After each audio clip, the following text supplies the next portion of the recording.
All right, let's go on the docket now. Tell you what's making news around the country in the courtroom, and our buddy John Patrick Dolan joining us right now.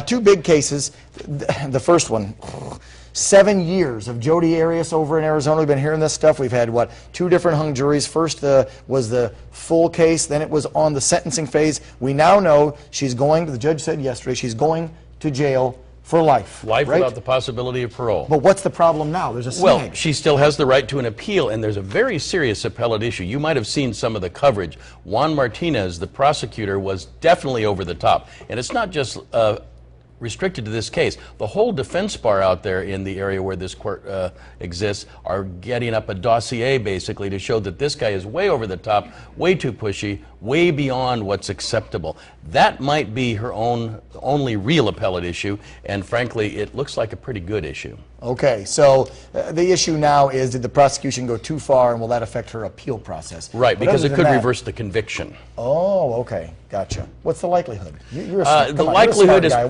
pretty low, because in appellate work in general, less than 10% success. But this is an extreme example of prosecutorial behavior, and so it's something to watch. All right. She's going to be in jail for life. I'll put a prediction out there. It's a done. And one more real quick to touch on. Suge Knight. We remember this one from a couple months back. You and I talked about it the day after it happened. I think you came on the show because there was an incident where he was at a fast food joint, and his life, he says, he felt threatened, so he backed up over a guy.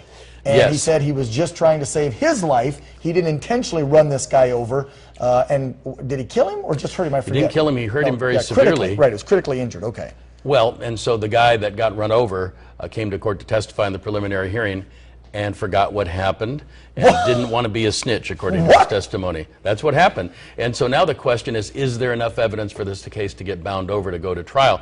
Probably a judge is going to see through this and say you can use the previous comments because he can't remember, and there may be a question about whether or not that's an accurate statement or a statement that is intended to protect his own health for any further difficulties, so probably get bound over. But it is a challenging situation when the victim comes in and says, I don't remember any of that, and I really don't want to testify against this guy and put him in prison. Wow, what went on from then until now, and you forgot what happened to you. John Patrick Dolan, thanks, buddy. Hey, real quick, did you open up a law school? California Desert Trial Academy College of Law is in its 3rd year, and groundbreaking for our new Indio campus is Monday at 5 o'clock over in downtown Indio. So you had your law school, you just got a new location in Indio. That's exactly right. Want to become a lawyer. Yep. Okay, if you want to get a hold of John for that law school, or if you need some legal advice, it's DolanLawOffices.com. JPD, thanks for coming in. Appreciate it. We'll be right back. Stay with us.